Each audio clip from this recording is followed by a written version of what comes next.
Welcome to Sister Wife, Season 12, Episode 2, Part B, Groomzilla. And we really start to see why they call it Groomzilla. Tony sees Cody in the mirror.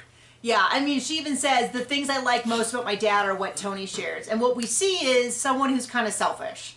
He doesn't seem to really care what McKelty wants. And it seems that he has a lot of control over how her hair is, how her dress is. And we'll get to the cake thing later, but I don't know. I have not been the biggest Tony fan, and I had forgotten about this episode, but it makes a lot of sense when I go back and watch it. Maybe this is why I don't like it. So anyway, we start with halfway through. Mary is meeting with Janelle, Christine, and Robin at the back table, and they're kind of going back and forth. Now, there is something weird that Janelle says, which is, I could see just even buying this for the family, but it's better as a business.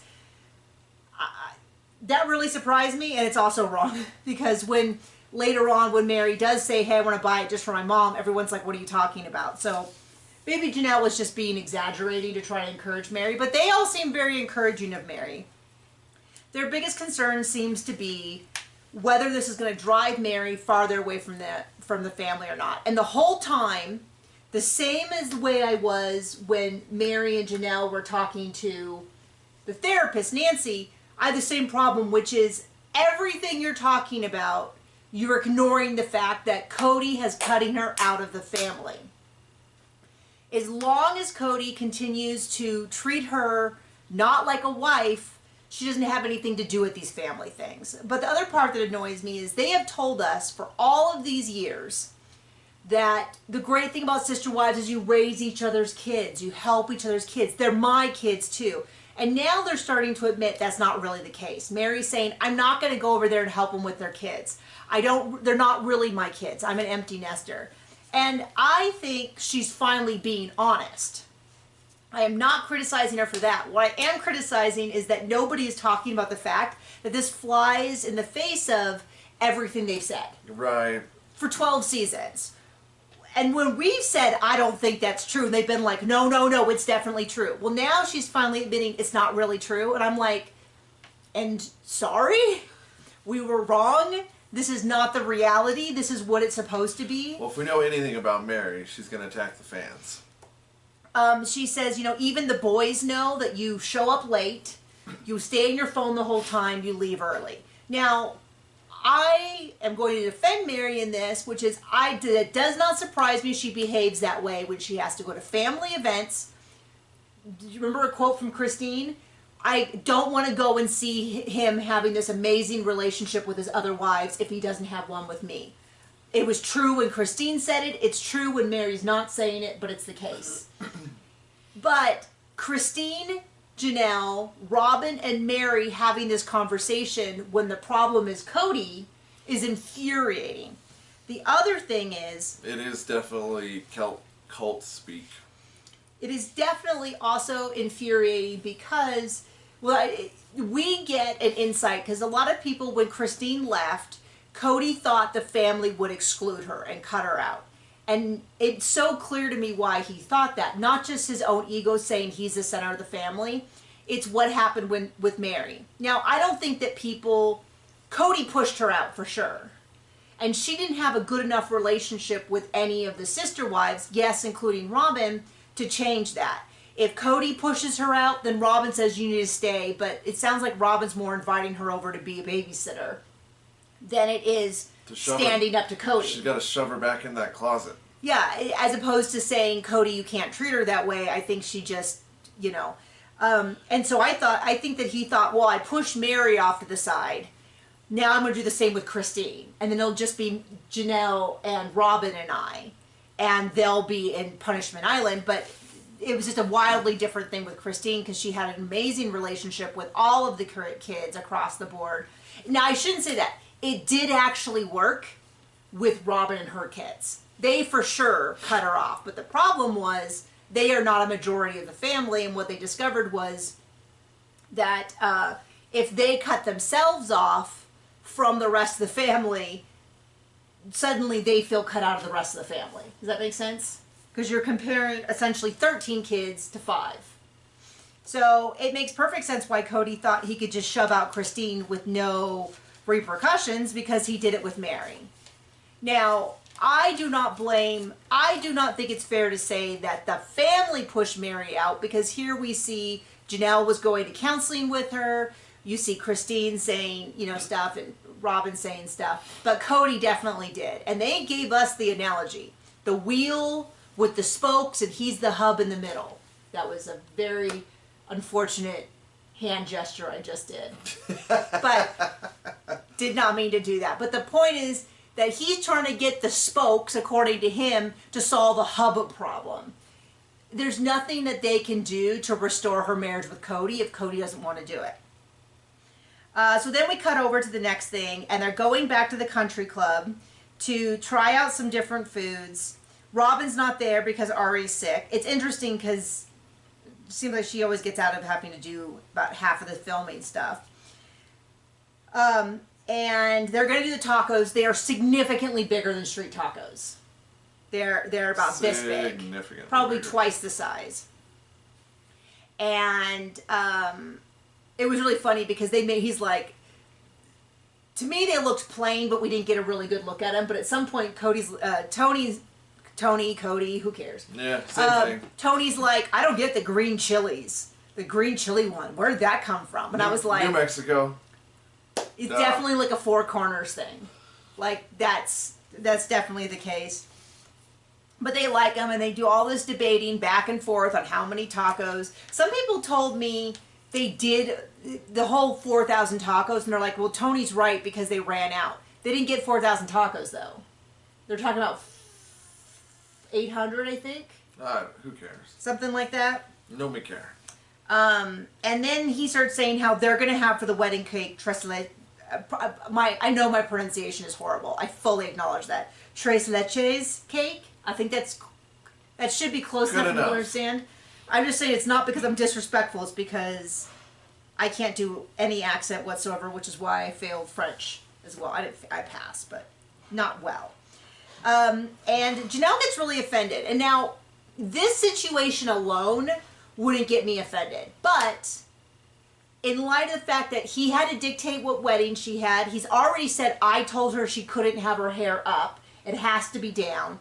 We're starting to see this pattern, which is that Tony seems to have a lot of dictating about what McKelty does about her own body. This is not like a mid-ground of like, which venue should we have?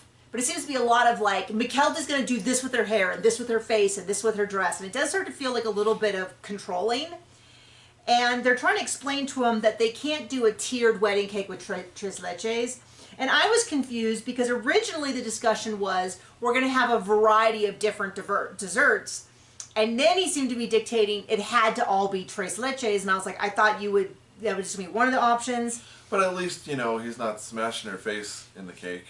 Which was the one that really set me over the edge, because he's like, yes, I am. And he's like, and she's like, I'm trying to talk him out of it. And he's like, I don't really care. And that bothered me, because if he wanted to slam it into his own face, it's his body. He can do it. But the idea that she's saying, I don't want you to take cake and smash it in my face on the wedding day or any day, and he's saying, I don't care, really bothered me. It really, really bothered me. And we're going to see if it actually happens. But that really bothered me, because after they go there, they go to the wedding cake place. And then the other thing they're explaining is that instead of having a, sorry, just spit everywhere. Instead of having a traditional tiered wedding cake, they're going to kind of do like a deconstructed one. And everybody acts like this is the weirdest thing they've ever heard of. But I've seen that. I've seen that for decades and decades. Your cousin had kind of something like that. I've seen that before. Especially because if you have a lot of tiers, you can't just keep doing tiers.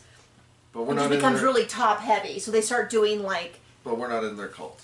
And additionally, I think even our wedding cake, it wasn't even a weird thing that the different layers were different flavors. Like, I think that was a pretty standard option when we had got married 15 years ago. So I'm a little confused why they're acting like it's so weird. And then Tony kind of tries to throw it like, oh, if McKelty wants something different, you're really encouraging. But if I want something different, you guys act like it's so weird. But I think it was less about that, and it was more about when McKelty wanted something different and Tony was also on board, they were like, hey, we'll be supportive. When Tony wanted something that McKelty didn't, they were a little bit like, well, maybe there's a compromise point.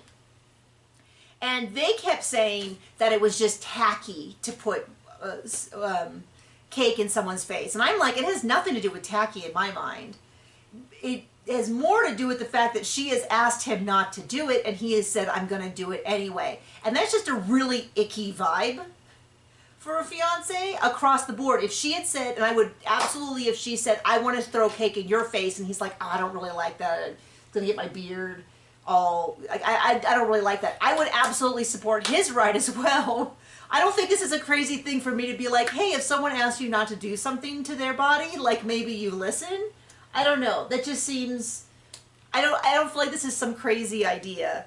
But Tony's really acting up, and I see why they call this Groomzilla, and it really is just turning me off of, he gets, because now it seems like the wedding is really everything for Tony. Well, in this cult, it's all about the men. And we're already going, well, and so then their cake are going to be big chess pieces because he's really into chess. She didn't say anything that she was also into chess or that she also plays or they play together a lot. It's just starting to sound like it's the Tony show. This is his big day. This is what he said. For my big day. Now, I know that oftentimes we talk about the woman's big day, and I have no problem if it's like, we're going to compromise, because I felt that way when we got married, but you just were like, I don't care as long as we get married. Because I wanted it to be our wedding. And I think that is pretty common in modern, it used to be that it was her big day because it was the one day in her life that she could dictate.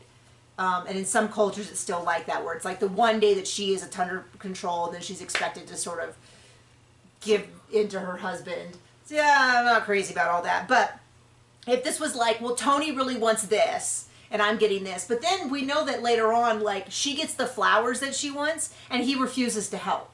So it's like just this icky vibe of like, he gets everything he wants, and then the stuff that she does want, he refuses to help on. I'm like, because if he was like, well, I get the cake, but then I'm helping her do all the flowers that she wants, that I think is a big waste of time, but we can't, I don't know, this crazy thing where you marry someone and you like them, and then you kind of are like, I want them to have the stuff that they like, even though I hate it. I don't know, crazy thing. What do we know about marriage? So anyway, they're getting these chess pieces, and then of all the people who did not need to give their opinion, they're going to pick out 6 different cakes from about I didn't even know there was more than 6 options. Maybe there was like 8 options. They're going to pick them out and they're going to have like a buffet so people can have different stuff. And Cody keeps going on and on about how he likes the mocha. They should have 2 mochas. Everyone's going to be so sad because there's not enough mocha. And they're like, okay, Cody, we'll buy you a mocha cake. No, it's not about me. It's about the people. And I thought, of all the people who... Not about Cody. Not about Cody. That's a lie. And we're sitting here watching it, and John's like, gosh, man, she really did marry her husband. He doesn't seem to have her father. Seems to be... She did marry her husband. She did marry her husband. Real knock out of the park, Nikki. She's like, Tony's so much like Cody. And we're like, oh, we kind of feel bad saying that. And then it cuts to her saying, Tony is so much like Cody. That's, blah, blah, blah. And, I mean, I have a heart for people with big opinions. It's just the fact that he has big opinions and then doesn't seem in any way, shape, or form to care about any of her opinions is icky. I don't think that's a great dynamic for anyone.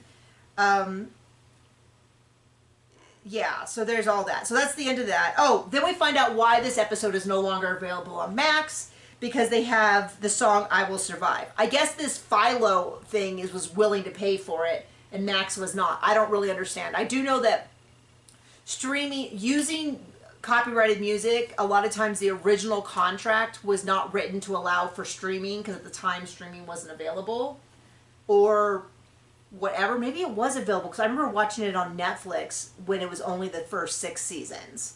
So it must have been. But I don't know. Whatever reason, Max doesn't have it, because in this episode and next episode they play I Will Survive.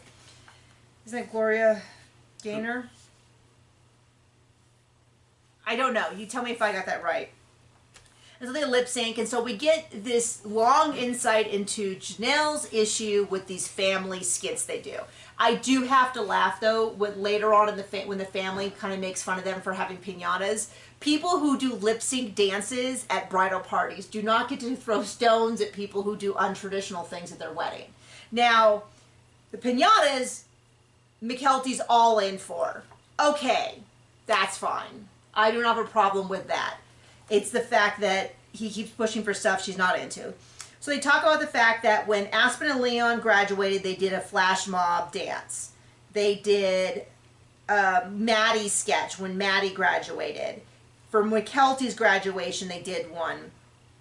And Janelle, the only one Janelle participated in was the Maddie sketch. I'm thinking maybe it's specifically the dancing and singing that she doesn't like, because Maddie's sketch wasn't dancing and singing. It was just acting. And how much does she in that little bob, how cute is she? It looks like Maddie. So they all have costumes because Janelle thought maybe if they had costumes, she would feel less like herself. Janelle is fine, by the way.